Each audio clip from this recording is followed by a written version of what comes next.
Mangamma versus Gangamma.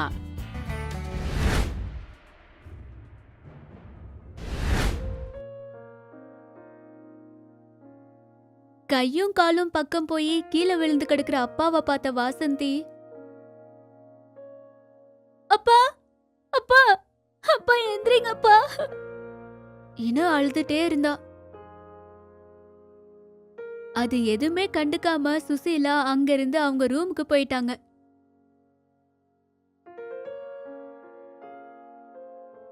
அப்படி சுஷீலா கொடுத்த ஷாக்குக்கு கை கால் விழுந்த வாசு கட்லோடையே இருந்துட்டாரு. அதுல சுசீலாவுக்கு குறுக்க வர்றவங்க எதிர் பேசுறவங்க யாருமே இல்லாம போயிட்டாங்க. சுசீலா அவளுக்கு இஷ்டம் வந்த மாதிரி இருக்க ஆரம்பிச்சா. நாட்கள் கிடந்து போது. ஒரு நாள் காலையில சுசீலா ஹால்ல உக்காந்து, இந்த மூதேவி இன்னும் எந்திரிக்கலையா? அடியே வாசந்தி, வாசந்தி எங்க தொலைச்சு போனடி இன்னு சத்தம் போட்டா. அந்த சத்தத்துக்கு வாசந்தி தூக்கத்திலிருந்து உடனே எந்திரிச்சு கடகடன்னு அங்கிருந்து சுசீலா கிட்ட வந்து, என்னாச்சுமா? அம்மாங்கிற வார்த்தைய கேட்டதுமே சுசீலாவுக்கு கோவம் வந்து, அம்மாவா? யாருடி உனக்கு அம்மா? இன்னொரு தடவை அம்மான்னு கூப்பிட்டீன்னா தோலை உரிச்சிருவேன். சித்தின்னு கூப்பிடு. அப்படியே சித்தி. இவ்ளோ பொழுது போச்சு, இன்னும் தூங்கிட்டு இருந்தா வீட்ல இருக்கிற வேலையை எவன் பண்ணுவாடி? மன்னிச்சிடுங்க சித்தி, உடம்பு வலிச்சிட்டு இருந்தா தூங்கிட்டேன். வேலைன்னு சொன்னாவே எல்லா வலி வரும். சாப்பிடும்போது எந்த வலி வராது அவனுக்கு. 5 நிமிஷத்துல சுடு சுடன் டீ எடுத்துட்டு வா. சரி சித்தி இன்னும் சொல்லி போயிட்டு இருக்கும்போது சுசீலா பையன் அழுதுகிட்டே, அம்மா பசிக்குது, அம்மா பசிக்குது, அம்மா பசிக்குதம்மா இன்னும் அழுதுட்டே வந்துட்டு இருக்கும்போது சுசீலா, அடடடடே என் செல்ல குட்டி, என் புச்சு குட்டி பசிக்குதடா கண்ணா இன்னும் சொல்லி பையனை கிட்ட உட்கார வச்சுக்கிட்டு வாசந்தி கிட்ட, ஏண்டி என் பையன் எந்திரிச்சு உடனே பசிக்குதுன்னு சொல்லுவான்னு உனக்கு தெரியாது? சித்தி. அப்ப என்னடி செஞ்ச அவனுக்கு? தரித்திரம் முச்சவல. 5 நிமிஷத்துல சுடு சுடுன்னு டீ என் கையில இருக்கணும். இப்படி அம்மாவும் பையனும் வாசந்தி கிட்ட கழுத வேலை வாங்கினாங்க. அப்படி பண்ணலன்னா திட்டுவாங்க, அடிப்பாங்க. நாட்கள் கடந்து போகுது. ஒரு நாள் வாசந்தி அவங்க அப்பாவுக்கு ஊட்டி விட்டுட்டு இருக்கும்போது வாசு அழுக ஆரம்பிச்சாரு. அப்பா அழுகிறத பார்த்த வாசந்தி, அப்பா என்னாச்சுப்பா, எதுக்கு அழுகிறீங்க? என்னை மன்னிச்சிடுமா. உனக்கு ஒரு அம்மாவை கூட்டிட்டு வருவேன்னு நினைச்சேனே தவிர ஒரு ராட்சசியை கூட்டிட்டு வருவேன்னு நினைக்கல. என்னால தான் உனக்கு இவ்வளோ கஷ்டம். நீ இன்னும் முன்னாடியே கனவு கண்டியப்பா இப்படி நடக்கும்னு? அதெல்லாம் நம்ம தலையெழுத்துப்பா.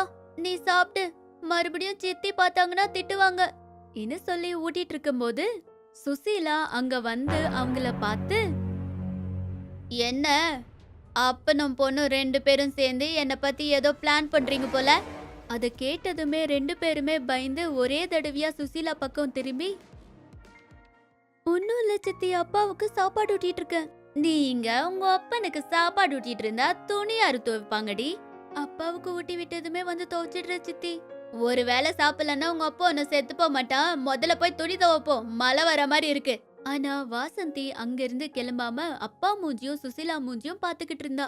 அத பார்த்து சுசீலா கோவமா, என்னடி சொல்லிட்டு இருந்தா புரியலையா? போய் துணி துவைப்போம் இன்னும் சொன்னதுமே வாசந்தி பயந்துட்டா. அத பார்த்து வாசு, நீ போமா. அவ ராட்சசி. புருஷன் செத்தாலும் அவளுக்கு கண்ணுல இருந்து தண்ணி வராது, கொஞ்சம் கூட மனசு கரையாது. நீ போ மகளே. ஆமா நான் ராட்சசி தான், காசு பிசாச்சு. அதுக்கு என்ன இப்போ? நீயும் பொண்ணும் சேர்ந்து என்ன ஏதாச்சும் பண்ணுவீங்களா என்ன? ஏய் நீ என்னடி இன்னும் இங்கே இருக்க? வா இன்னொரு முறை சத்தம் போட்டா. வாசந்தி அழுதுகிட்டே அங்கிருந்து போயிட்டா. வாசந்தி போனதுமே சுசீலா, நீங்க ஜாலியா படுங்க இன்னு சொல்லிட்டு அங்கிருந்து போனா. இப்படி ஒவ்வொரு முறையும் சுசீலா அப்பாவையும் பொண்ணையும் டார்ச்சர் பண்ணிட்டு இருந்தா. நாட்கள் கிடந்து போது. ஒரு நாள் சுசீலா ஹால்ல உட்கார்ந்துட்டு இருக்கும்போது ராதிகாங்கிறவங்க வந்து வணக்கங்க. ஆ வணக்கம். யார் நீங்க? என்ன வேணும்? ஊருக்கு புதுசு. இன்னைக்கு தான் பக்கத்து வீட்ல வந்திருக்கோம். சும்மா ஒரு தடவை மீட் பண்ணி போலான்னு. எங்க வீட்டுக்கு வரும்போதே எனக்கு தெரியும் நீ இந்த ஊருக்கு புதுசுன்னு. அது எப்படி மேடம்? இந்த ஊர்ல யாரும் எங்க வீட்டுக்கு வர்ற அளவுக்கு தைரியம் பண்ண மாட்டாங்க. புரியலங்க. உங்களுக்கு புரியாது. வந்து உக்காருங்க. காஃபி குடிக்கிறீங்களா டீ குடிக்கிறீங்களா? நீங்க என்ன தந்தாலும் குடிப்பேன். அப்படியா? சரி. அடியே வாசந்தி, 2 கப்பு காஃபி எடுத்துட்டு வா. வாசந்தி யாருங்க? வேலைக்காரியா? ஆமா. இன்னும் சொல்லிக்கிட்டு இருக்கும்போதே வாசந்தி 2 கப்பு காஃபி எடுத்துட்டு வந்து நின்னா. அத பார்த்த சுசீலா, எதுக்கு அப்படி மூதேவி மாதிரி நின்னுட்டு இருக்க? காஃபிய கூட அவங்களுக்கு. அப்படியே சித்தி என்ன சொன்னா. சித்திங்கிற வார்த்தைய கேட்டு ராதிகா ஷாக் ஆகி, நீங்க ரொம்ப கிரேட்டுங்க. எதுக்கு வீட்டு வேலைக்காரியும் வீட்டு ஆளா பாத்துட்டு இருக்கீங்க சித்தின்னு கூப்பிட்ட வைக்கிறீங்க. அவ சம்பளம் இல்லாத வேலைக்காரி, அதான் அப்படி கூப்பிட்டு இருக்கா. அப்படின்னா அப்படின்னா என்ன இருக்கு? அவ என் புருஷ பொண்ணு இன்னு வாசந்திய பத்தி எல்லாத்தையுமே சொன்னா.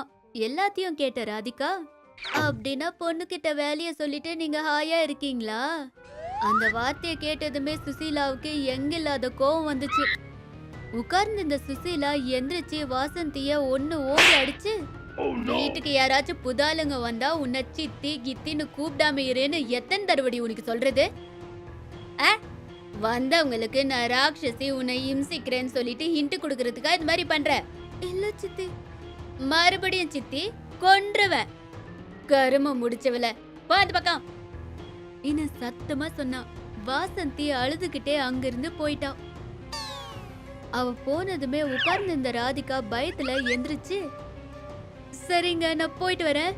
போ, மறுபடியும் வராத என்ன சொன்னாங்க. ராதிகா அங்கிருந்து எந்திரிச்சு போயிட்டா. அழுதுகிட்டே சமையல் அறைக்கு வந்த வாசந்தி அவங்க அம்மா லக்ஷ்மி கொடுத்த மோதிரத்தை பார்த்துக்கிட்டே அவங்க அம்மாவை நினைச்சு அழுதுகிட்டே இருந்தா.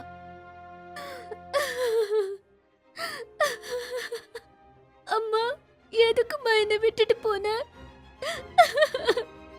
நீ இருக்கும்போது எனக்கு ஒரு வேலையும் சொன்னதில்ல.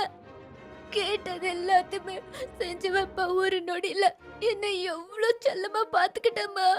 ஆனா ஆனா இப்ப சித்தி எல்லா வேலையும் என்கிட்டயே செய்ய வைக்கிறாங்கம்மா. திட்டுறாங்கம்மா, அடிக்கிறாங்களம்மா.